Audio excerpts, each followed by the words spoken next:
siap menggunakan hijab. Kalau ada perasaan seperti itu, dia tahu baik dan buruknya, tandanya dia dapat hidayah. Dia tahu gibahin orang dosa. Kita kalau lagi gibah tahu nggak itu dosa? Bukan tahu lagi, paham bener. Tapi bagaimana ya Ustaz, saya enak bener emang gibah itu. Ya lagi ngomongin orang nih, sampai banyak viral ya video-video itu kompilasi di TikTok, di media sosial manapun, kompilasi muka-muka orang yang lagi asik gibah. Dari mulai nenek-nenek sampai anak kecil. Dimulai dari neneknya. Ya Allah ya Roman, anak kecil juga begitu, yang laki-laki juga begitu, saking asiknya. Nih orang yang lagi gibah dia paham, dia tahu ini dosa. Kita tahu ya, ayuhibbu ahadukum ayyakula lahma akhihi maitan fakarihtum. Kita tahu kalau lagi gibah tuh seolah-olah kita lagi makan bangkai saudara kita yang diomongin. Ya Allah, jijik banget itu. Tahu kita hukumnya buruk. Dan ketika kita lagi gibah kita sadar nih, ada kesadaran. Contoh ya, ibu-ibu lagi asik nih ngomongin, Bu tahu nggak kenapa kemarin ibu itu begini, anaknya begitu. Beneran, fakta. Saya langsung dia cerita sendiri sama saya. Beneran deh. Masa sih banyak yang lihat begitu. Begitu kita lagi ngomong asik-asiknya gibah, tiba-tiba terbesit dalam hati begini, ya Allah, udah nggak usah diterusin. Itu buruk tuh, dosa tuh. Ayo sadar, yang kamu lagi omongin keburukan orang lain, dan kamu tahu ini hukumnya dosa. Ketika kita timbul terbesit dikit aja dalam hati bahwa yang kita lakukan itu buruk dan kita paham itu nggak boleh dilakukan, maka di situ hidayah Allah lagi datang kepada kita. Ibu sedekah, ngasih duit ke orang, aduh, saya bantu deh orang ini ya. Begitu kita bantu, terbesit dalam hati kita begini, emang gak salah saya bantu ini orang, ya Allah, emang benar. Ya, bukan cuma amal baik, tapi orang ini membutuhkan, ya Allah, uluran tangan saya. Itu tanda hidayah Allah. Jadi cuman punya perasaan ini baik, ini buruk, ini gak benar, ini benar, dan kita bisa bedain yang baik dan yang buruk, yang jahat sama yang enggak. Itu tanda hidayah Allah sudah mulai masuk ke hati kita. Itu tanda yang pertama, yang paling rendah sekali tingkatan seorang hamba tatkala dia mampu membedakan mana yang baik dan mana yang buruk. Yang kedua, kata Imam Al-Ghazali, naik tingkatan yang kedua. Apa tingkatan hidayah yang kedua bagi seorang hamba? Walladzina jahadu fina lanahdiyannahum subulana. Ya, orang-orang yang berjihad, dia mencari keridhaan kami, kata Allah, akan kami tunjukkan lanahdiyannahum subulana. Kami tunjukkan kepada mereka jalan-jalan kami. Artinya, tingkatan kedua orang yang dapat hidayah Allah adalah mereka yang mulai tertarik dengan ilmu. Ada cahaya ilmu yang mereka butuhkan. Plus mereka mulai ingin beramal solih. Maafin agak bindeng ya Bu ya, karena lagi batuk juga ini.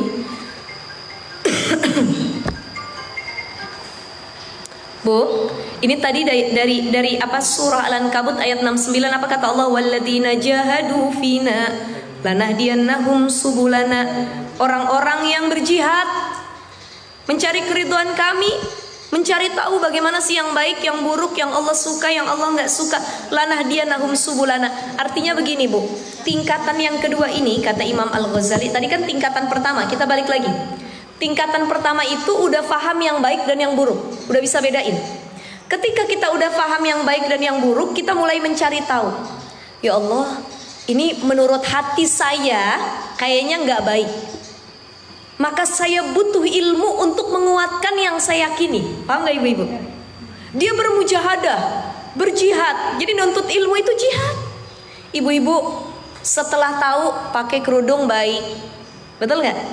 Jadi istri soleha baik. Kemudian ibu butuh validasi, butuh penguat begini.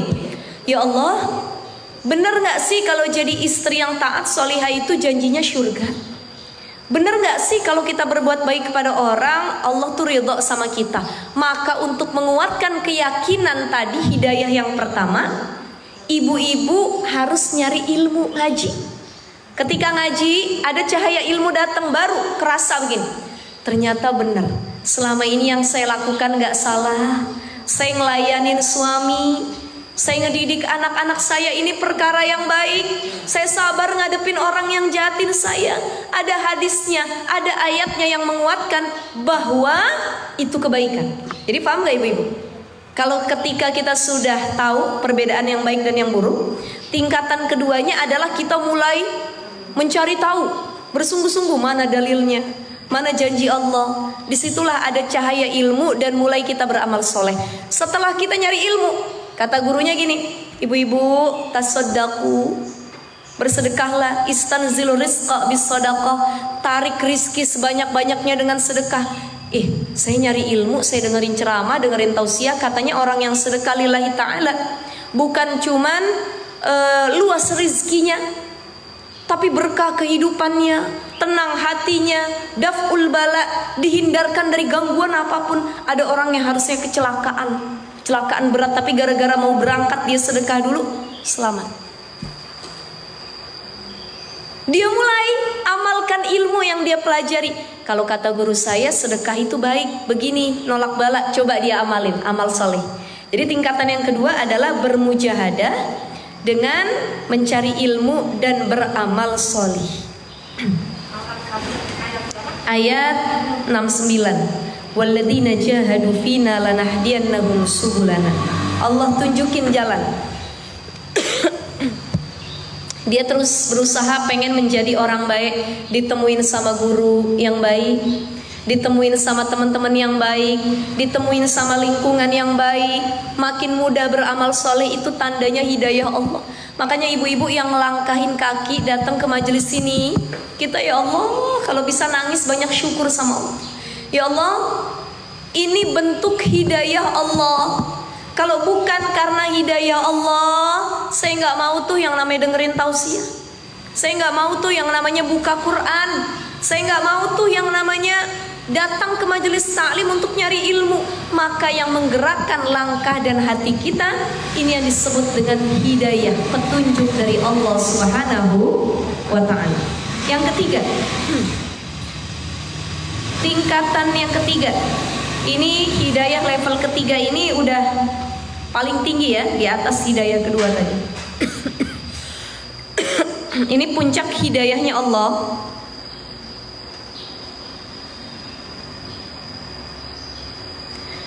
Dalam surah Al-An'am ayat 71 dijelaskan, Qul inna hudallahi huwal huda. Katakan sungguh petunjuk Allah itulah petunjuk yang sebenarnya. Maksudnya gini, ketika dia udah tadi bisa bedain mana yang baik dan yang buruk, dia berusaha nyari ilmu, dia berusaha beramal soli, dia bisa dia bisa merasakan manfaat dari amal soli yang dia lakukan, ibadah, kedekatan yang dia dawamkan, istiqomahkan, dari ilmu yang terus dia cari. Nah, ini muncullah hidayah yang ketiga. Tiba-tiba aja petunjuk Allah tuh datang gitu. Karena mujahadah yang saya lakukan, karena kesungguhan saya mencari Allah, pengen deket sama Allah, tiba-tiba aja. Kalau tadi butuh ilmu, masih butuh pengujian lagi dengan amal sholih. Kalau sekarang kok tiba-tiba sudah gitu. Paham ya ibu-ibu ya? Belum paham? Ya artinya karena sudah di tingkatan paling tinggi, nih tingkatan para nabi sebenarnya ya. Jadi ilmu udah didapat, amal soleh udah dirasakan, nggak perlu lagi ada pertanyaan, Allah tuh sayang nggak sih sama saya? Allah tuh mana ya? Pernah nolong saya nggak sih? Ya, Allah tuh cinta nggak sih sama saya? Ngasih nikmat nggak sih sama saya? Kalau tadi kan masih butuh validasi, nyari ilmu, kita butuh amal sholih. Katanya kalau kita dekat sama Allah, Allah juga akan dekat sama kita. Katanya kalau kita sedekah, Allah lipat gandakan harta kita. Nah kita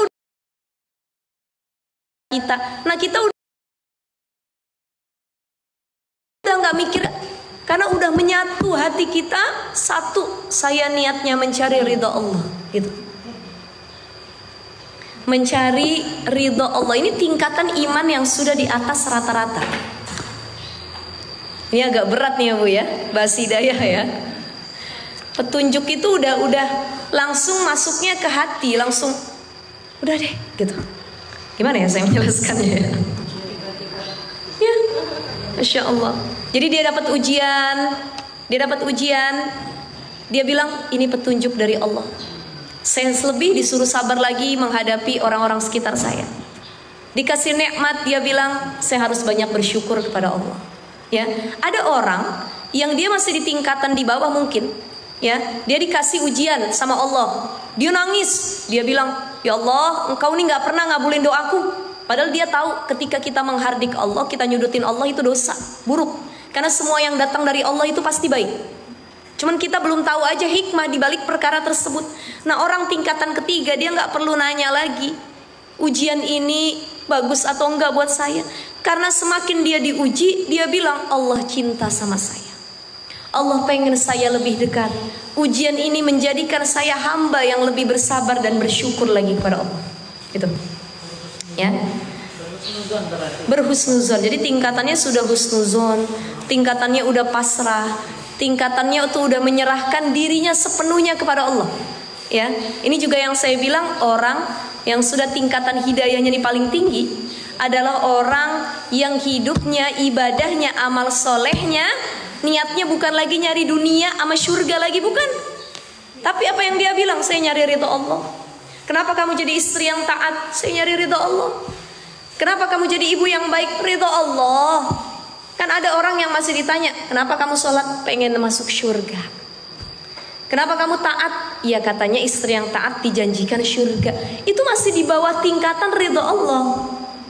Jadi kalau sudah di atas tingkatan surga, itu tingkatan tertinggi. Saya ya Allah, inni wajjahtu wajhiyah lil fatoros sama hanifam wa ma ana inna salati wa nusuki wa mahyaya wa mamati lillah. Itu kan yang sering kita baca tuh. Ya, setiap mau awal sholat itu setelah takbir, lillahi rabbil alamin, ya Allah, hidupku, matiku, semuanya ya Allah, itu punyamu, gitu. Jadi dikembaliin lagi kepada Allah, itu udah tingkatan tertinggi. Maka jalur tadi hidayah 3 tingkatan, dan jalur mendapat hidayah 1 karena orang beriman, punya iman. Ketika dia beriman, ya, dia yakin kepada Allah, tiba-tiba Allah kasih hidayah tadi, bisa bedain yang baik dan yang buruk. Yang kedua karena ilmu, dia udah yakin sama Allah, pengen menguatkan keyakinannya, dia belajar nyari ilmu. Ya, itu hidayah. Jadi jalur nih biar dapat hidayah, imannya dipertebal. Kedua nyari ilmu. Yang ketiga mujahadah, berusaha melawan hawa nafsu, bersungguh-sungguh melakukan kebaikan dan yakini petunjuk Allah nanti pasti datang. Yang keempat, amal yang ikhlas karena Allah. Jadi kalau udah lillah tadi, ikhlas karena Allah, kebaikan Allah datang buat kita semua. Yang kelima, doa yang khusyuk, minta Rabbana atina fid dunya hasanah wa fil akhirati hasanah wa qina adzabannar, atau Allahumma inna nas'aluka ridhaka wal jannah wa na'udzubika min sakhatika wan nar. Ya Allah, saya minta ridhamu, syurgamu ya Allah. Serahin semua kepada Allah. Doanya yang khusyuk. Karena doa itu al-kalamu ad-doa, ucapan itu doa. Ibu-ibu jangan sembarangan kalau ngomong. Ini kita semua yang hadir ibu-ibu, perempuan. Perempuan ini salah satu keutamaan yang Allah beri, lisannya mustajab. Ini kita nih perempuan nih. Jadi istri mustajab lisannya. Jadi ibu apalagi, ya Allah ya Rahman. Penentuan anak kita nanti soleh atau enggak, lihat dari lisan ibunya yang berkata sehari-hari. Lisannya. Ya hati-hati. Jatuhnya anak, buruknya anak, pasangan bisa jadi karena mulut jahat seorang ibu. Mustajabun kadu'ai Rasul ila ummati. Sebagaimana doa Rasul kepada umatnya mustajab, baiknya diijabah, buruknya juga diijabah. Ibu-ibu doain suami lagi kesel, ya Allah mudah-mudahan ya kamu nih dipecat dari kantor, biar di PHK. Yang doain istri besokan minta uang belanja nggak ada duit. Siapa yang salah? Istri doanya karena lagi marah. Ada yang kesel sama suami, begitu suaminya tidur dia pandang, dia bilang mudah-mudahan lu kagak bangun lagi. Ya, jangan bangun lagi dah. Ya Allah ya Rahman. Didoainnya buruk, hati-hati, doainnya yang baik-baik. Begitupun sama anak, anak kesel, marah kita, doain yang baik. Gak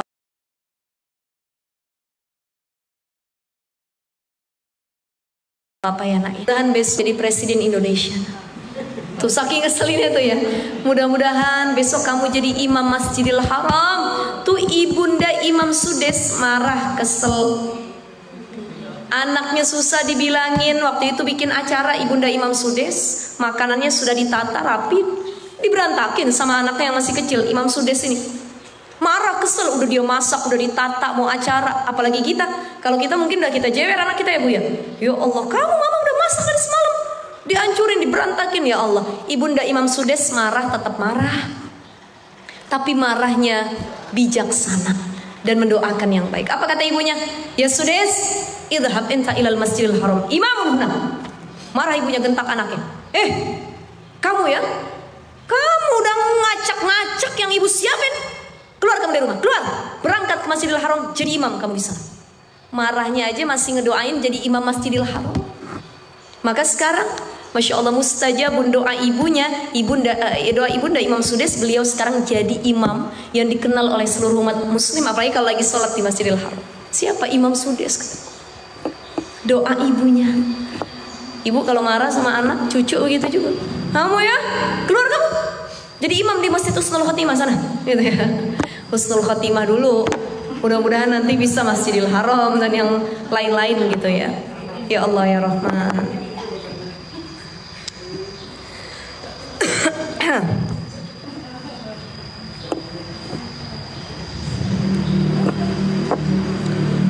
Jadi itu ibu-ibu sekalian yang dimuliakan Allah Subhanahu wa taala. Ya, kita memintanya hidayah terus sama Allah ya Bu ya. Rabbana la tuzigh qulubana ba'da idh hadaitana wa hab lana min ladunka rahmah innaka antal wahhab. Ya muqallibal qulub sabbit qulubana ala dinika wa ala ta'atik. Itu minta sama Allah. Rabbana la tuzigh qulubana, ya Allah, jangan kau palingkan hati kami ba'da idh hadaitana, setelah engkau kasih kebaikan, petunjuk kepada kami ya Allah. Jangan dipalingin. Ya, karena banyak orang yang habis dapat hidayah balik lagi, belok lagi. Ada orang udah niat hijrah, susah istiqomah, balik lagi kayak dulu. Makanya yang sulit itu bukan memulai, tapi istiqomah. Sholat tahajud mah gampang 2 rakaat, tapi istiqomahnya yang sulit. Ada orang tahajud kalau punya hajat doang. Ya Allah, anak saya pengen masuk universitas ternama, suami saya pengen ujian kenaikan jabatan di kantornya. Istrinya tahajud semalaman 12 rakaat, ditambah witir, ditambah sholat tasbih, tambah sholat hajat. Kenapa? Lagi ada maunya. Bahkan ada yang tahajudnya, kenapa tuh? Kucing. Bahkan ada yang tahajudnya setahun sekali, bulan Ramadan doang, gara-gara dia bangun sahur dah tahajud.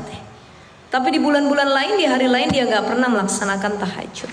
Maka Allah gak suka dengan orang yang banyak sih amal dia, tapi sekali 2 kali doang dia kerjain.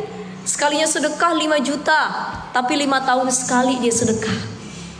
Ya, sekalinya bantu orang besar, tapi terhitung berapa belas tahun sekali. Allah nggak suka perkara yang demikian. Allah lebih suka biarpun itu sedikit amalannya, wa inqala, ya, adwa muha wa inqala, tapi dia konsisten. Biar cek orang Sunda nama pang pelit nawe Bu, 2 rakaat sholat duha, 2 rakaat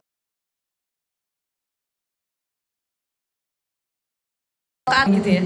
Paling pelit bakhil cuman 2 rakaat, tapi tiap hari nggak pernah ketinggalan. Mau masak dia sholat duha, mau berangkat kerja dia duha, mau ngaji dia duha, mau berangkat anak sekolah dianterin duha dulu 2 rakaat.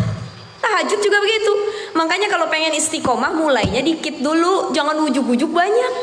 Kenapa orang banyak yang sulit untuk istiqomah? Karena dia mulainya langsung pengen banyak. Sama, saya ambil contoh. Ada orang baru hijrah pakai jilbab. Ujung-ujung hijrahnya langsung tertutup. Wah, tertutup, udah langsung, ya. Sangat-sangat baik sebenarnya ya, syar'i sekali. Tapi ternyata begitu punya masalah, dibuka lagi pakaian syar'inya. Ya Allah ya Rabbi, ini oknum ya Bu ya. Sebenarnya hijrah langsung tertutup itu bagus, tapi setiap orang punya proses untuk istiqomah. Buat apa langsung kita tadi tertutup-tutupnya, tapi habis itu kita terbuka seterbuka-bukanya. Maka nikmati dulu, maksudnya berproses untuk istiqomah. Oke, yang tadinya mungkin belum bisa pakai gamis gitu ya. Ini berangkat. Saya pernah ada curhatan dari seorang anak muda. Dia baru hijrah Bu. Dia baru hijrah. Nggak pakai kerudung, pakaiannya dia bilang, "Ustazah, rok saya pendek." Ya, baju kadang-kadang you can see, kadang pendek segini, suka terbuka. Kemudian lagi ya paling sering pakai jeans dan lain sebagainya, pakai apa namanya tuh? Apa namanya? Apa itu yang dipakai ibu dalam tuh namanya? Legging gitu ya kalau kemana-mana. Satu ketika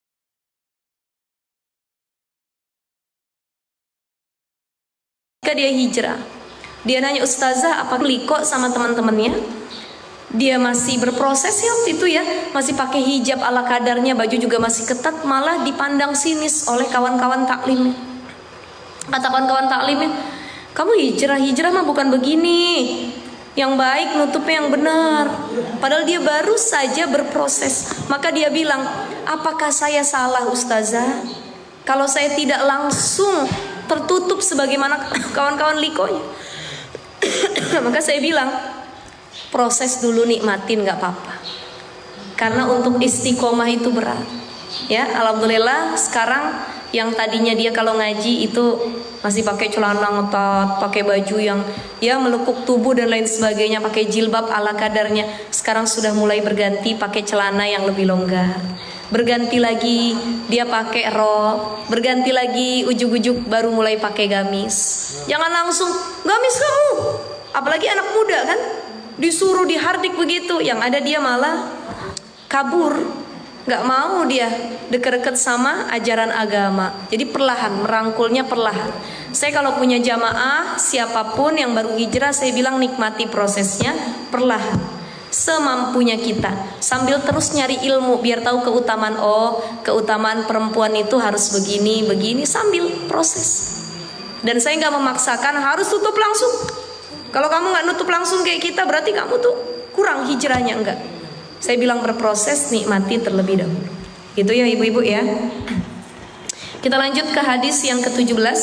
Anhu qala, masih dari Abu Musa al-Asy'ari, qala Rasulullah sallallahu alaihi wasallam, bersabda Nabi sallallahu alaihi wasallam, "Idza maridal abdu aw safara," apabila seorang hamba itu sakit, maridal abdu, hamba itu sakit, au safaro, atau dia sedang dalam safar, perjalanan, bepergian, kutibalahu, dicatat baginya mislu ma kana ya'malu muqiman sahihan.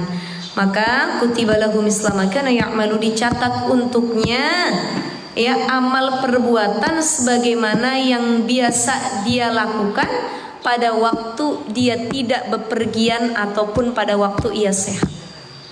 Jadi gini Bu, kebaikan yang kita lakukan di waktu sehat akan tetap dicatat pahalanya di kala kita sakit.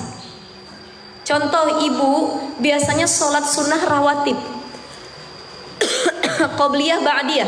Ustazah, saya demi Allah deh, kalau saya nggak sakit pinggang saya, kata ibu-ibu, kalau saya nggak asam urat, nggak kambuh nih penyakit saya nggak pernah ketinggalan sholat ba'diyah, qobliyah. Baik itu subuh, zuhur, asar, maghrib sampai isya, 5 waktu nggak ketinggalan. Ya, satu ketika kita dihadapkan kondisi sakit, ya Allah, saya bisa sholat wajib aja udah alhamdulillah, ditambah qobliyah ba'diyah nggak sanggup ya Allah. Maka wajibnya yang saya kerjakan di waktu sakit itu, ibu nggak melakukan kebiasaan baik yang pernah ibu lakukan, itu tetap dicatat amal baiknya sama Allah. Ya Allah, ibu masih sehat, ahli sedekah, rajin ngasih sama orang. Begitu sakit dan kita nggak mampu untuk bersedekah, Allah masih catat pahala kebaikan sedekah tersebut. Saya kemarin baca salah satu bu nyai di Jawa Tengah ya, Pondok Pesantren Lasem, yang baru meninggal, Allah yarham. Beliau itu kata putrinya punya kebiasaan baik selama hidupnya itu ahli sedekah. Jadi orang-orang sekitar itu udah kenyang sama sedekah beliau. Tukang-tukang beca tuh kenyang dapat sedekah. Bahkan kalau ada orang bertamu, tamu itu kan adalah raja, betul ya Bu ya? Tamu tuh raja. Kadang yang nggak ada diada-adain. Bahkan ada orang bertamu ke rumah kita, pulangnya pasti dapat oleh-oleh. Itu luar biasa tuh tuan rumahnya tuh, ya. Beliau ini kalau datang orang bertamu, nggak pernah orang itu pulang dengan tangan kosong. Makanya beliau di rumahnya punya satu lemari besar yang semua isinya barang-barang makanan oleh-oleh yang itu bakal dikasih ke orang yang datang bertamu ke rumahnya. Ibu datang ke rumah saya hari ini, saya balikin jilbab, ibu jilbab. Besok kan ada yang datang lagi, saya kasih sejadah. Besok kan saya kasih kue, saya kasih baju. Udah ditata, udah disimpan, dipersiapkan buat orang-orang yang datang bertamu. Itu sedekahnya beliau. Beliau bilang, inilah cara sedekah saya. Sampai qadarullah, satu ketika Bu Nyai itu sakit, masuk RSPAD Gatot Subroto. Kan biaya di sana lumayan mahal ya, apalagi harus tindakan-tindakan operasi ICU dan lain sebagainya. Nah, keluarganya itu ternyata total biaya rumah sakitnya 400 juta. Ya enggak, itu umum ya, umum. Jadi keluarganya pengen nge-DP-in dulu katanya 150 juta. Baru nanti pelunasan 400 di akhir ya, kalau sudah perawatan dan lain sebagainya. Di awal mau ngelunasin 150 juta. Kata kasirnya, ibu nggak usah. Kenapa? Nggak usah Bu, nggak usah. Loh kenapa? Kata keluarganya yang mau ngelunasin. Ini biaya ibu ini di rumah sakit ini, alhamdulillah sudah ada yang melunaskan sampai 400 juta. Tuh, itu baru balasan Allah di dunia. Ya, nggak tahu siapa. Jadi mungkin ada orang muhsinin yang pernah ditolong sama beliau, kemudian tahu kalau beliau ini lagi sakit, ya, berpesan sama pihak rumah sakit, tolong jangan disampein saya tuh siapa, jangan dikasih inisial, jangan kasih tahu saya siapa, nggak perlu tahu mereka. Yang jelas saya mau ngebantu, mau bayarin Bu Nyai. Udah dibayar 400 juta, kaget keluarganya. Ya Allah. Ini salah satu kebiasaan karena beliau semasa hidupnya ketika nggak sakit lagi sehat afiat, tangannya gatal pengen sedekah mulu. Kayaknya satu hari tanpa sedekah tuh ada yang kurang gitu dalam hidupnya. Bahkan waktu sakit saja, bukan cuman Allah jaga pahala dan kebaikannya, tapi Allah balas kebaikan dari orang lain kepada dirinya. Ini yang kata Nabi SAW, kutiba lahu mislu ma kana ya'malu muqiman sahihan. Dia mukim, ibu tinggal di rumah sini, Cinere. Di sini kan Cinere, tinggal di rumah sendiri. Ketika ibu di rumah sendiri, doyan nolongin orang, senang bantu orang, senang ibadah. Satu ketika ibu di perjalanan gak sempet nolongin orang, maka kebaikan yang ibu lakukan ketika di rumah gak kemana-mana akan tetap dicatat, kata Nabi, walaupun ibu sedang bepergian jauh. Itu yang disampaikan oleh Nabi Shallallahu Alaihi Wasallam. Hadis yang ke-18, An Jabir radhiyallahu an, dari Jabir radhiyallahu an qala, ia berkata, qala Rasulullah Shallallahu Alaihi Wasallam, bersabda Nabi Shallallahu Alaihi Wasallam, kullu ma'rufin shadaqatun, setiap perbuatan baik adalah sedekah. Rawahul Bukhari wa rawahu Muslim in riwayati Hudzaifah radhiyallahu anhu. Ya, kita udah bahas sebelumnya ya ibu-ibu semua ya, menyingkirkan kaca duri dari tengah jalan itu sedekah. Ada kulit pisang biar orang gak kepleset kita rapiin, itu sedekah. Bahkan suami mendatangi istrinya yang halal untuk menyalurkan syahwatnya, itu juga sedekah. Ya, jadi setiap kebaikan kullu ma'rufin shadaqatun, kata Nabi, terhitung sedekah di sisi Allah Subhanahu wa taala. Kalau setiap hal baik dihitung sedekah, apalagi yang aslinya sedekah. Suka ngasih orang. Nyatanya emang sedekah itu berat, sulit. Betul nggak ibu-ibu? Itu yang tadi yang saya ceritain bunya itu. Bunya itu kalau ngasih orang, dia tuh selalu nyiapin duit tebel di dompetnya. Jadi kalau ada orang nggak ribet dia nyari duit lagi, udah tinggal ngasih aja. Dan yang dikasih itu adalah nominal yang paling besar. Misal di dompetnya ada 100.000 sama 5.000, 100 yang dikasih. Kebalikan dari kita. Kita ada duit 5.000 sama 100, mana yang dikasih? 5.000. Ada kotak sedekah diputerin 1.000 sama 10.000, mana yang ditaruh? 1.000. Kalau bisa yang paling kecil, yang gopean kalau bisa. Ya. Maka sedekah itu sulit. Butuh kelapangan hati, butuh keikhlasan. Nanti beda lagi ujiannya kalau udah ngeluarin sedekah, niatnya karena Allah atau bukan. Karena banyak orang yang sedekah niatnya cuma pengen dipuji. Siapa yang sedekah? Tuh bu itu tuh, emang dia mah orang kaya yang muhsinin, orang kaya yang gak bakhil, baik dia mah. Dipuji kita bilang dalam hati, memang gak ada yang sedekah sebesar saya. Memang Masjid Husnul Khotimah gak akan terbangun kalau bukan saya yang nyumbang. Wah, sudah niatnya pujian manusia, bukan lagi karena Allah. Awalnya nanti jangan disebut ya, bilang aja hamba Allah yang sedekah. Tapi karena banyak yang bertanya-tanya, siapa sih yang nyumbang buat masjid sampai puluhan juta? Katanya hamba Allah. Yang mana hamba Allah? Yang mana hamba Allah? Dia gatel, mulutnya pengen ngomong. Dia bilang sama kawannya, shh, hamba Allah itu saya. Tapi gak usah bilang-bilang. Temennya ngomong sama yang lain, hamba Allah ternyata Bu Haji itu. Wah, butuh validasi juga dari manusia. Ini yang berat nanti ujiannya, ngeluarinnya aja berat. Alladzina yunfiquna fis sarra'i wad dharra'i wal kazimin al ghaiza wal 'afina 'anil nas wallahu yuhibbul muhsinin. Kategori orang muhsinin dalam surah Ali Imran yang Allah sebutkan, satu, alladzina yunfiquna fis sarra'i wad dharra', orang yang mampu bersedekah pada waktu sempit dan lapang. Waktu nggak punya sama waktu punya. Orang sedekah lagi kaya raya wajar, kaya raya, kelebihan harta, deposit di mana-mana wajar dia sedekah. Tapi dia bersedekah ketika sedang sempit, buat makan dia susah, ngidupin anak istri juga susah, tapi dia mau keluarin sedekahnya. Ini yang luar biasa. Satu ketika, ibu-ibu, si Fatimah, anaknya Rasul, siapa? Sayyidina Ali bin Abi Thalib. Saat itu Fatimah anaknya nangis, Hasan sama Husain. Ya, karena ada satu kurma, cuman ada satu kurma persediaan makanannya. Kurma kan jadi makanan pokok ya kalau di Mekah Madinah ya. Fatimah juga lapar, tapi ngelihat anaknya dua nangis lapar, dibelah kurmanya, kasih makan sebelah-sebelah. Pulang suaminya, wahai suamiku, kata istrinya, apakah engkau pulang membawa rizki, membawa makanan, atau membawa sesuatu yang bisa dimakan oleh anak-anak kita ya? Ada uang gak buat beli makanan gitu? Kata Ali bilang, demi Allah Fatimah, aku gak membawa apapun ketika keluar rumah. Aku sudah ikhtiar tapi aku gak dapat apapun itu.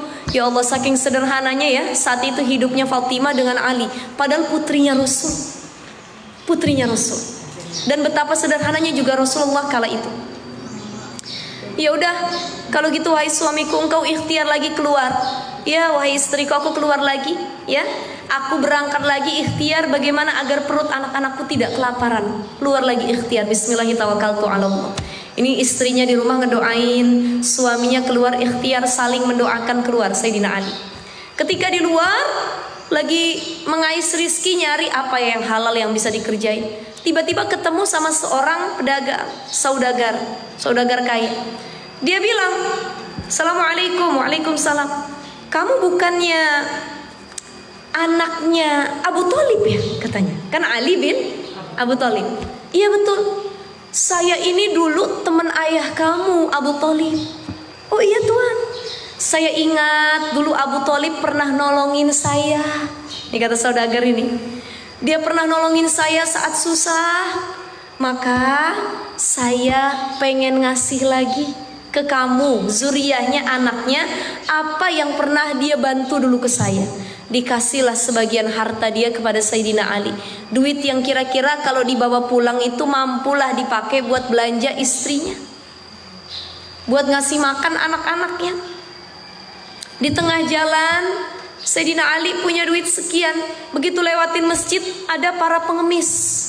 Kata Sayyidina Ali, ya Allah, alhamdulillah saya bisa bawa rizki buat anak-anak saya. Saya bisa mengenyangkan perut mereka yang lapar. Tiba-tiba ada seorang pengemis. Tuan, kami belum makan dari kemarin Tuan. Banyak pengemis itu dengan anak-anaknya. Tolong Tuan, kasihani kami. Sayyidina Ali kesian, terharu hatinya. Dia bilang, ya Allah, tempat tinggal gak ada, makan gak bisa. Aku cuma punya uang yang pengen aku bawa nih ke Fatimah. Akhirnya dengan berat hati dia sedekahkan uang yang dia pegang untuk diberikan kepada para pengemis itu. Pulang ditanya sama Fatimah, wahai suamiku, apakah engkau membawa sesuatu?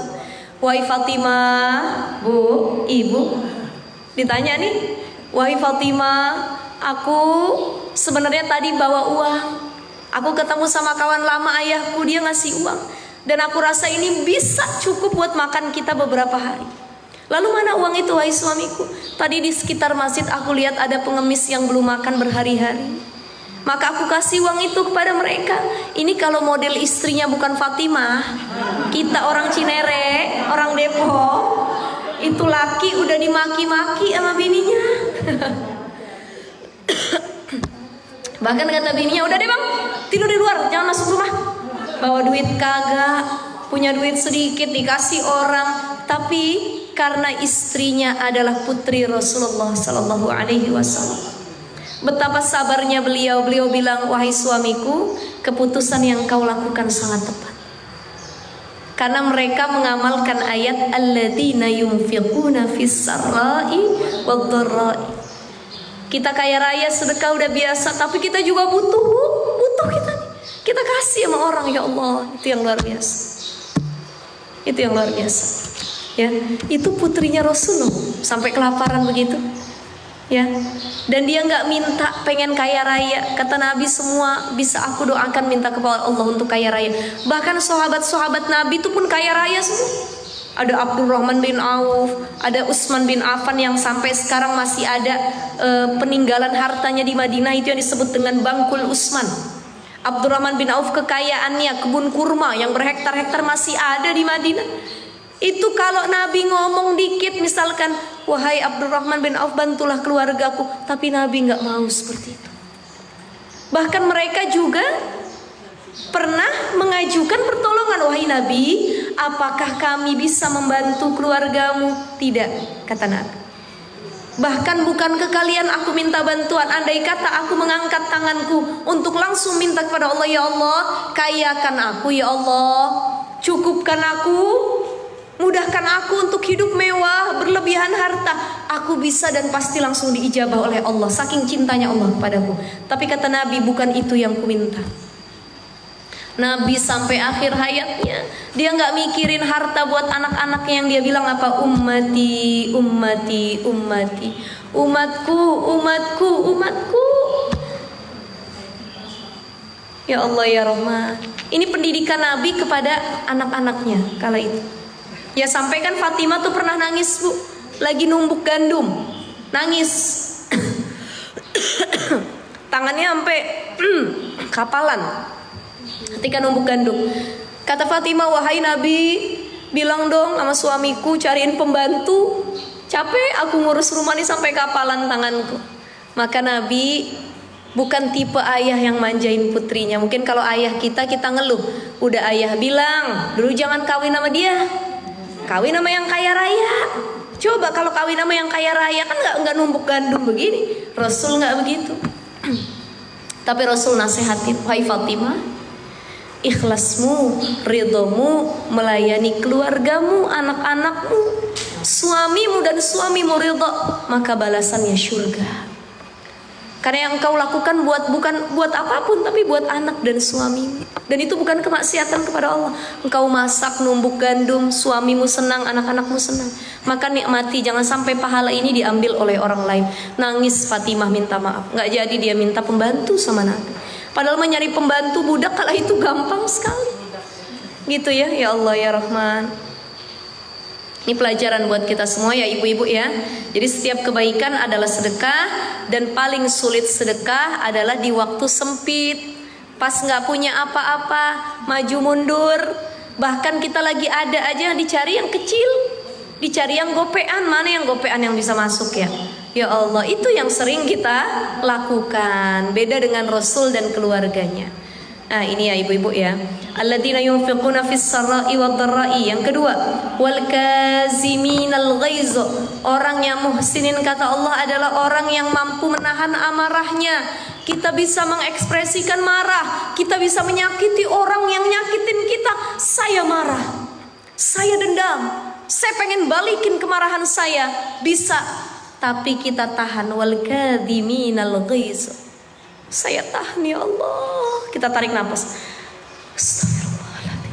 Dia maki saya, pengen saya balas maki. Astagfirullahaladzim. Itu kan marah kadang-kadang sulit ditahan. Betul ya Bu ya? Ya Allah.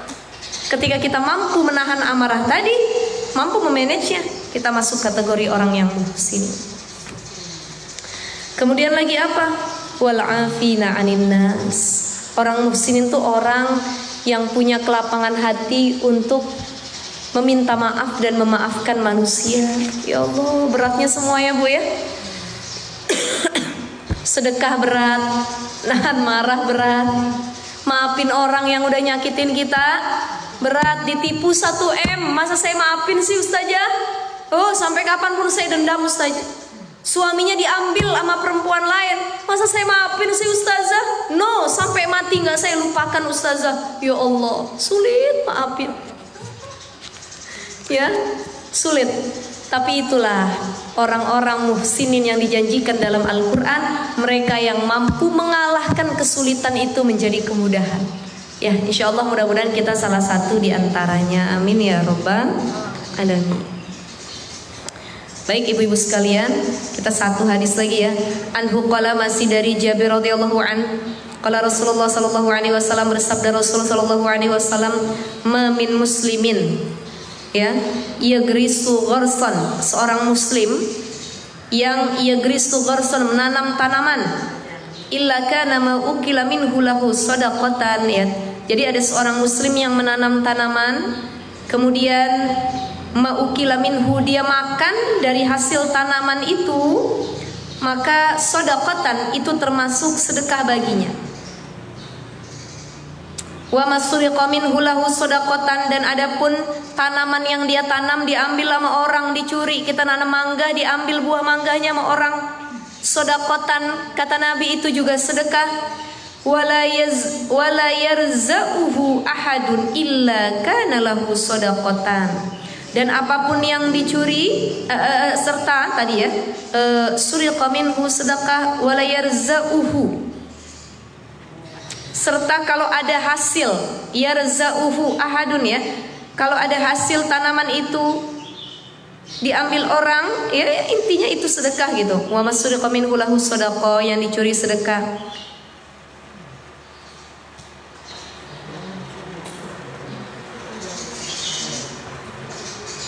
Tadi maksudnya gini, wa masuriqa minhu lahu shadaqatan.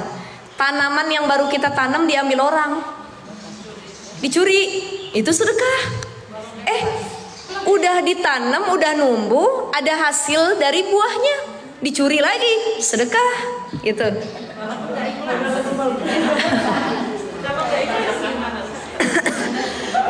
Walaupun ngedumel gitu ya Bu ya, tapi selama itu akan jadi nilai sedekah kalau kita redho, ikhlas. Tapi kalau kita maki-maki, siapa sih yang ngambil nih, saya doain, doainnya lagi ngeri-ngeri gitu ya, sampai dia bikin tulisan di kebunnya.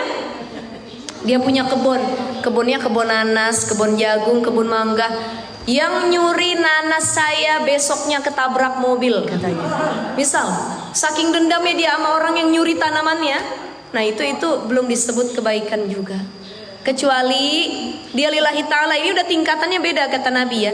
Setiap tanaman yang kamu tanam, ya, kemudian hasilnya kamu nikmati, itu sedekah. Ibu nanam pohon mangga punya 100 meter di belakang rumah, mangga semua, mangganya Indramayu semua. Begitu panen, ibu makanin sama keluarga, ya Allah nikmat ya. Hasil tanaman kita manis, itu sedekah. Karena menyenangkan hati kita dan keluarga kita. Kemudian kita belum sempat ngerasain hasilnya, baru ditanam tuh pohon, orang tahu tuh pohon Indramayu. Ini susah nyarinya nih mangga Indramayu, dicabut sama orang, dibawa sampai akar-akarnya, itu pun sedekah kata Nabi.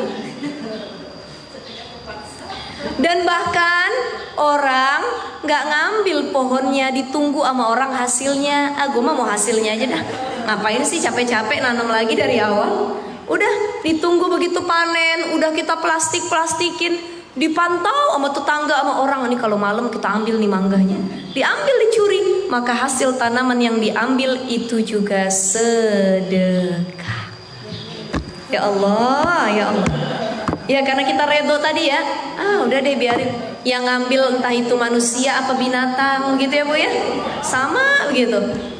Ada manusia, ada binatang. Makanya paling sulit itu menahan tangan kita untuk tidak mengambil hak orang lain. Ada mangga tetangga jatuh ke pekarangan rumah ibu, diambil apa kagak? Ini kita berdiri di pohonnya nih, ada 3 buah nih. Dia nggak tahu, ini udah petik aja deh. Saya mau tanya, itu dosa apa tidak? Dosa apa tidak? Dosa apa tidak? Dosa. Karena itu masih berakar ke pohon mereka. Cuman memang ke pekarangan kita. Jadi kalau gini, kalau itu jatuh sendiri, kemudian kita ambil, itu tidak berdosa karena itu jatuh sendiri. Tapi kalau dia udah diplastikin sama yang punya, pas banget ada di tengah-tengah tembok kita sama tembok tetangga, masuk pekarangan dia juga, masuk pekarangan kita juga. Kata kita, ya Allah tinggal begini doang nih, kudu izin dulu. Bahkan ada sahabat Nabi tuh, ada sahabat Nabi ya, yang saking waroknya sampai buah tetangga yang jatuh, buah kurma jatuh ke halaman dia takut anak-anaknya makan karena itu haram, belum izin. Dia izin dulu sama tetangganya yang Yahudi itu pohon kurma kamu jatuh. Kalau udah jatuh kan, padahal udahlah kalau udah jatuh, tapi dia saking waroknya, hati-hatinya, takut makan yang bukan miliknya. Dia bilang, ini yang jatuh boleh nggak dimakan sama anak-anak saya? Ternyata tetangganya bakhil, mergehese, masya Allah. Kata tetangganya yang Yahudi, enak aja ini saya yang tanam, bahkan yang jatuh kamu kumpulin balikin ke rumah saya. Itu saking bakhilnya, masya Allah. Itu ada kisahnya ya, kisah sahabat Nabi yang akhirnya pohonnya dibeli sama Sayyidina Abu Bakar, ditolong dia gitu. Ya Allah ibu-ibu sekalian, ya itu harus izin dulu. Ya kadang-kadang izin nggak dikasih ustazah, bakhil tadi tetangganya gitu ya.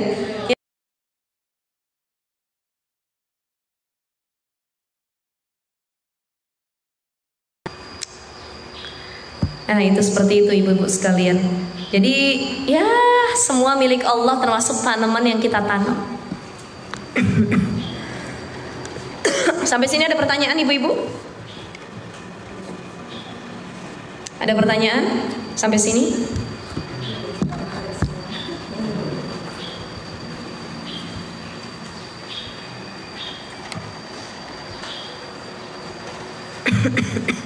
Boleh. Yang tadi ketiga apa ya, hidayah dari Tuhan. Itu kan mengharap ridho Allah semata. Itu cuma untuk tingkat nabi, mungkin wali gitu ya. Enggak, sebenarnya kita juga bisa. Cuman yang sudah mencapai tingkatan itu diantaranya ya para nabi. Kalau kita kan masih berproses untuk mujahadah tadi. Nggak bikin dunia juga karena kan sudah bisa makan ya, nggak harus mencari makan sama apa seperti ini. Enggak juga, karena banyak para nabi yang diuji dengan kekurangan. Salah satunya Rasulullah. Kita kalau flashback ibu, begini, mereka menganggap kekurangan dan ujian itu adalah bentuk kenikmatan dari Allah. Contoh, kayak misalkan Nabi Musa. Nabi Musa tuh diuji dengan mau dibunuh sama Fir'aun, dikejar-kejar, ya, hidupnya ngumpet-ngumpet kala itu pindah dari Mesir ke daerah Palestina. Akhirnya kan ketemu sama istrinya waktu itu ya. Nggak tenang nih kehidupannya. Bahkan berdakwah aja masih diintai oleh Fir'aun dan dedengkotnya. Apa ucapan Nabi Musa kala itu?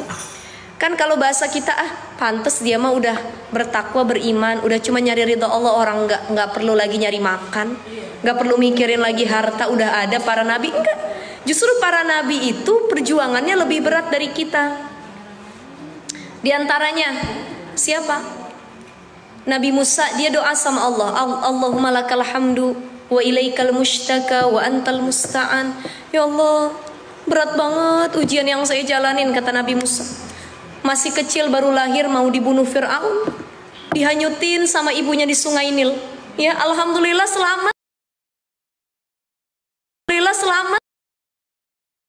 Istrinya Fir'aun, Asia, udah gede mau dibunuh lagi sama Fir'aun. Nah, ini nggak tenang kan hidupnya. Ujian-ujian yang datang silih berganti. Dia doa, Allahumma lakal hamdu wa ilaikal mushtaka. Ya Allah, buatlah aku ridho, dan aku sudah ridho dengan apapun yang kau takdirkan.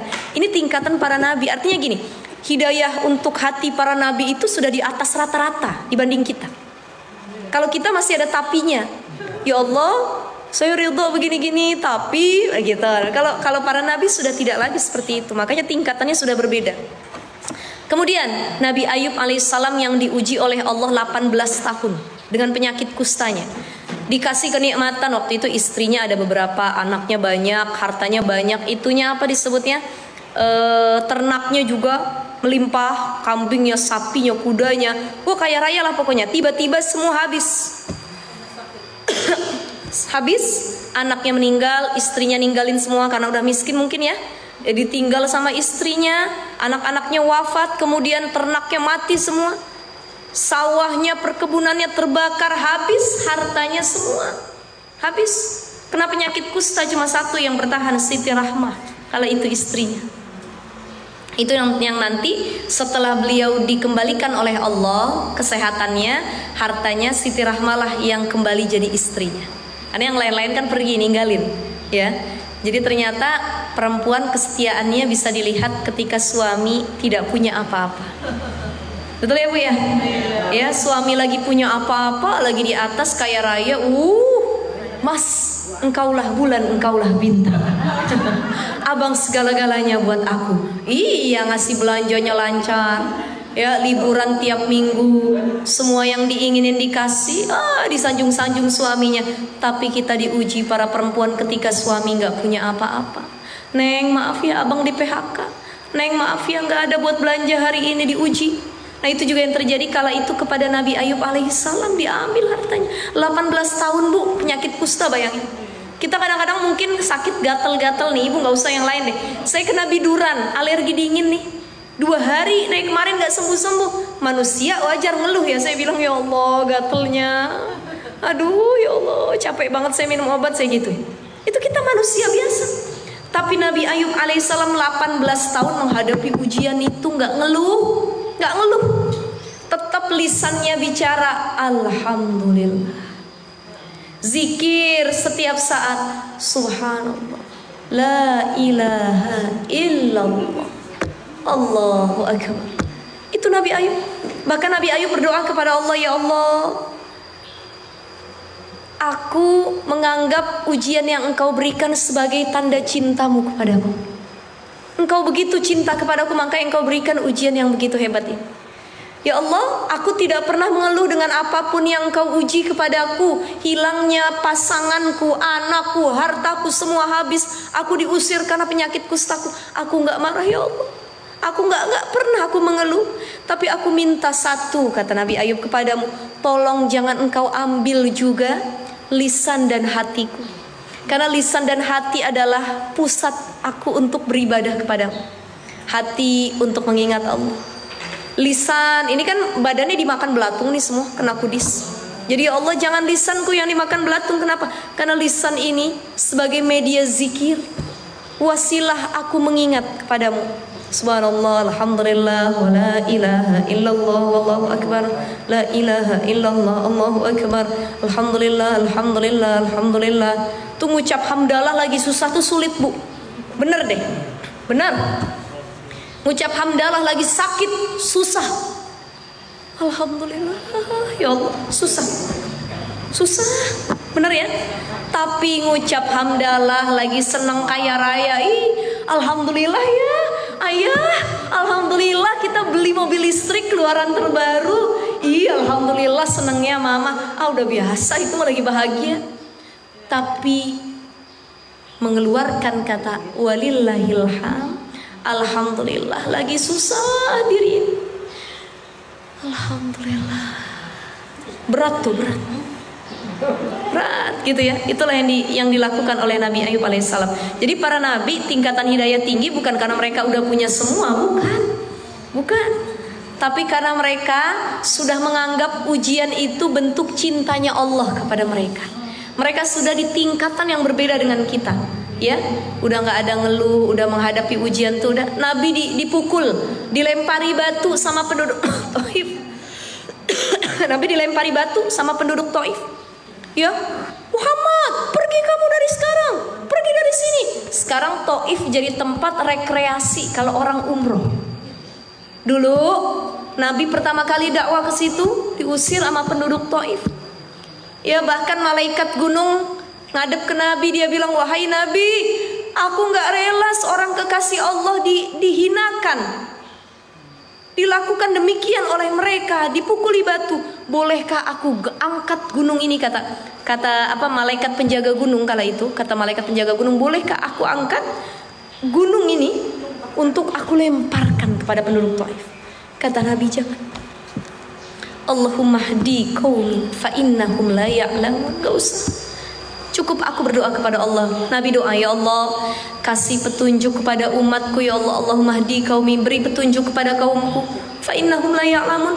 Mereka melakukan itu karena mereka belum tahu ilmunya, ya Allah. Mereka belum kenal siapa Engkau, siapa aku, ya Allah. Kasih mereka hidayah. Tuh, Nabi doainnya hidayah. Gak ada Nabi doain, ya Allah, binasakan mereka, musnahkan mereka, matikan mereka. Enggak, Nabi enggak begitu doa. Tapi kata Nabi, berikan hidayah kepada mereka. Kita disakitin sama orang, Bu, kita disakitin sama orang. Doanya udah beda kalau sudah di tingkatan yang ketiga tadi. Ya, disakitin sama suami, perih banget, ya Allah. Ya Allah, saya nikah dihianatin sama suami saya. Saya udah taat jadi istri soleha, ya Allah. Saya diselingkuhin.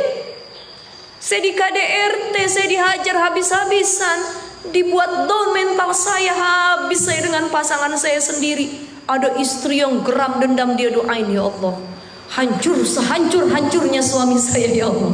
Wah, itu masih rendah tingkatannya karena masih mendoakan yang buruk. Tapi ketika hati kita ridha, hidayah Allah itu datang, malah kita doakan hidayah juga buat orang lain. Hatta itu suami kita yang kita benci, dia punya kesalahan, kita bilang, ya Allah, berikan hidayah kepada suamiku, ya Allah, buat dia berubah, ya Allah. Berikan hidayah kepada mereka yang menyakitiku, ya Allah. Berikan kebaikan buat mereka. Itu masih mulia sekali, ya Allah. Dan enggak semua dari kita mampu melakukan hal demikian. Banyakan doanya enggak baik, apalagi kalau yang udah diserang hati kita atas nama sakit hati. Maaf ya papa, mama sudah sakit hati sama papa. Wah. Nah, insya Allah mudah-mudahan kita jadi hamba yang hidayah itu tadi tetap kepada kita, ya Bu. Rabbana la tuzigh qulubana ba'da idh hadaitana wa hab lana min ladunka rahmah innaka antal wahhab ya muqallibal qulub sabbit qulubana ala dinika wa ala ta'atik. Minta selalu diberi petunjuk, diberi kebaikan oleh Allah Subhanahu wa taala.